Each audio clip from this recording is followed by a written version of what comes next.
back to my channel. Welcome to another episode of Surviving Adulthood. If you are new here, hello. My name is Rose, and if you're returning, thank you so much for joining me. As you can tell by today's video title, we're going to be talking about what I've learned so far being plant-based. I've been doing this. I've been trying to do this for the last 6 months, but I've been really doing it for the past 2 months, and I'm really excited about it. But even in a short period of time, I've learned so many things, and I wanted to share it just in case maybe you're thinking about doing the transition, or you're just wondering what the transition is like.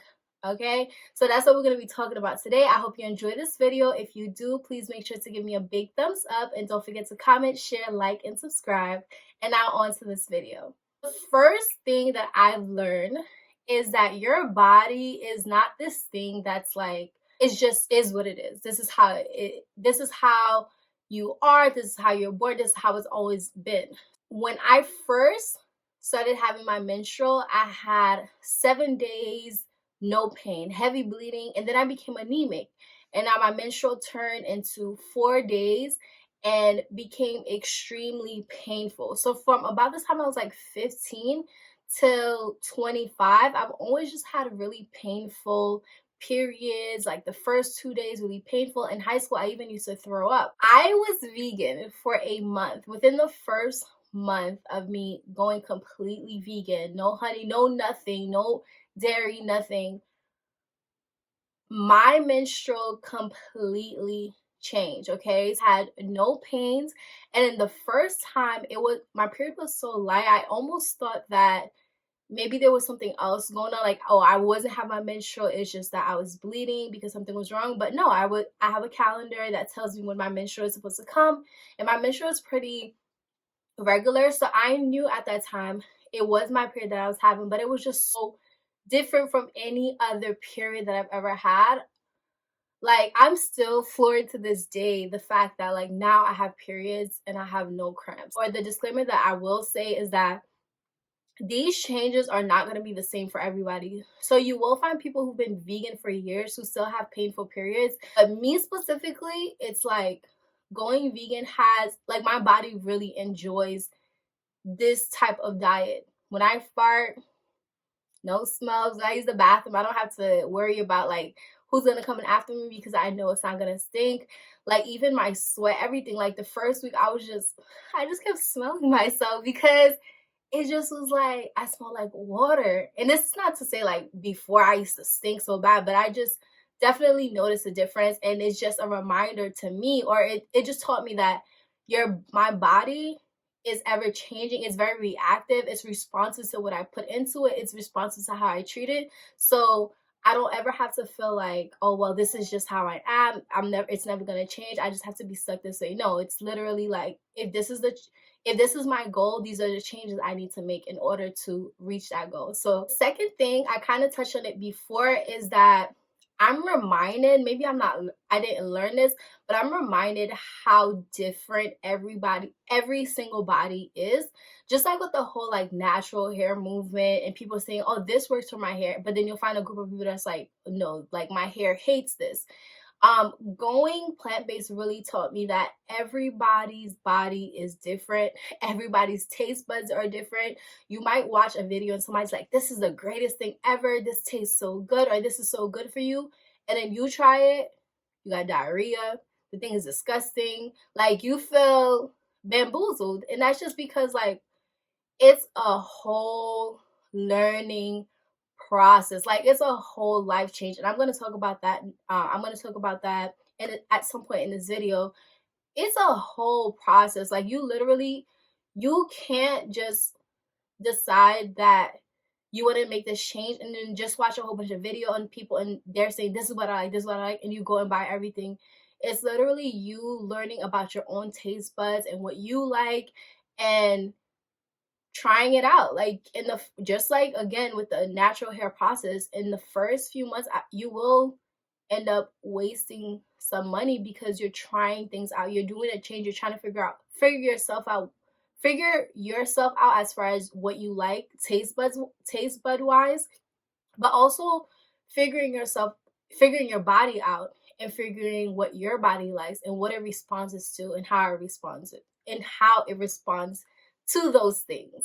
So the third thing, again, I just kind of touched on it, is that when I first went plant based, I thought this change was going to be more like a replacement thing.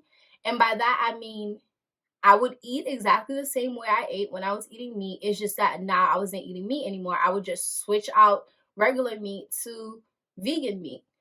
And what I realized is that doesn't work. That it's a whole lifestyle change. And if you're doing it for, let's say, to lose weight or to be healthier, you really have to change your you really have to change your whole mindset about food and how in your relationship with food and what you're gonna do, because the first few weeks of being vegan, I was like a fake vegan in my opinion, because like I said, I was just replacing meats. And what was happening is all of these frozen vegan meats and things like that I was eating, I didn't realize they were all really high in sodium.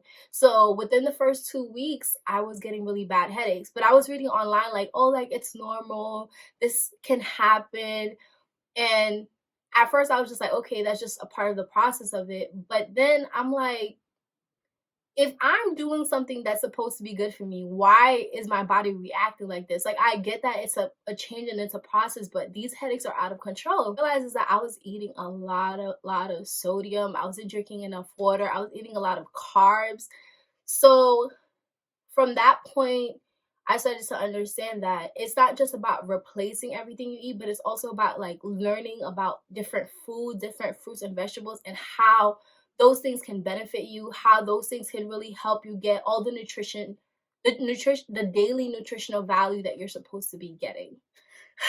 The fourth thing I learned, okay, kind of ties into surviving adulthood. And it's just like with every other thing, food, our relationships with food and what we've been taught about food, I almost at this point feel like it's a lie. It was a lie. It's because I think with fruits and vegetables, right?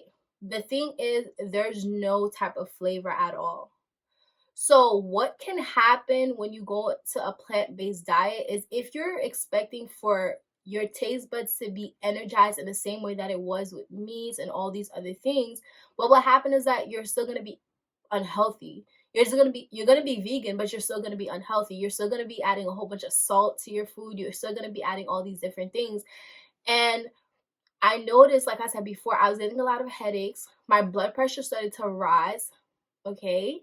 And all of these vegan groups that I'm in, they're saying that the opposite is supposed to happen. My blood pressure is supposed to be evening out and I'm supposed to be glowing and blah, blah, blah, blah, blah. But the opposite was happening to me.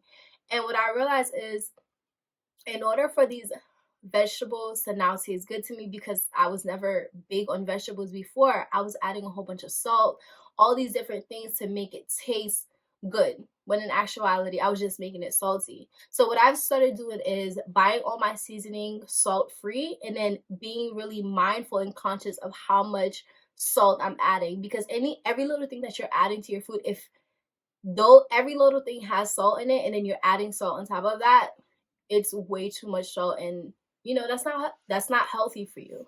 The fifth thing, again, ties into what I just said, which is that being vegan or using that term plant-based or vegan, all those things are just titles. You can be vegan, you can be pescatarian, you can be whatever and still be unhealthy. You can still be, I hope I've been looking at the camera this whole time. I just realized I keep looking this way. Just saying that you're a vegan, it's not gonna mean that you're now automatically healthy. You have to really do your research about what you should be getting every day, how much of things that you're supposed to be getting every day, and being mindful when you're cooking things, how much of stuff that you're putting, how much oil are you putting, how much salt are you putting, all of these things, like really at the end of the day, like I said, your body is responsive. Your body is going to respond to what you're putting into it. The sixth thing that I learned is that there's a lot of stuff that you don't even realize are not vegan. Butters you might not be aware can have milk in it. So there's vegan butter. Even orange juice, like certain orange juice has fish oil in it, so you have to be mindful when you're picking out your orange juice. What else? There's just a lot of things. Mayo. I don't know. I don't know about other people, but me definitely, I didn't realize I would have to buy butter, because when I'm thinking about going plant-based or staying away from meats, it's like it's the obvious things. Don't buy meat, don't buy milk. Switch out those things. Obviously don't eat cheese. But there's so many other things. Like I didn't even know honey is not considered vegan. Like even though it comes from an animal, I just never thought about it. The seventh and the last thing that I've learned or that's happened to me, it's that this change has really pushed me to be creative as far as what I make, because not only how am I plant-based, but I'm also trying to be mindful of how much money I spend. So it really, like, I really have had to be creative. The other day I made this potato hash thing. It had beans, potatoes, and onions in it. And my logic was, okay, from the beans, I get my protein. From the potatoes, I get my carbs. From the onions, I get my vegetables. The onions, I really mostly use it for like taste value. But yeah, I've made a lot of things that it just popped in my head. Like, it's a lot of times instead of looking up recipes, it's more so, what do I have at home and what do I need in every meal? So I think in every meal, you need your protein, you need carbs, and you need vegetables. So I just use that as my basis. I look at what I have and I'm like, I guess these things will go nice together. These things will taste great. So I made some really weird meals that's come out really great. The thing is, you're gonna realize that a plant-based diet is really cheap.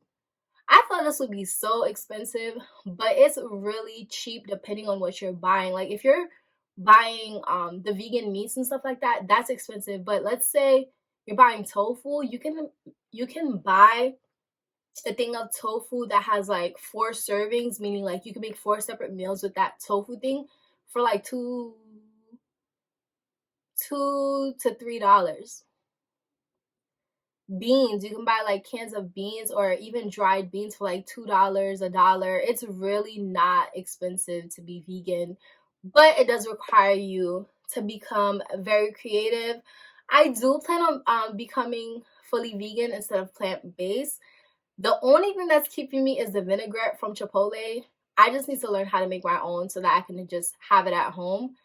But yeah, I hope you guys enjoyed this video. Thank you so much for watching. I hope you come back. I'll have more videos.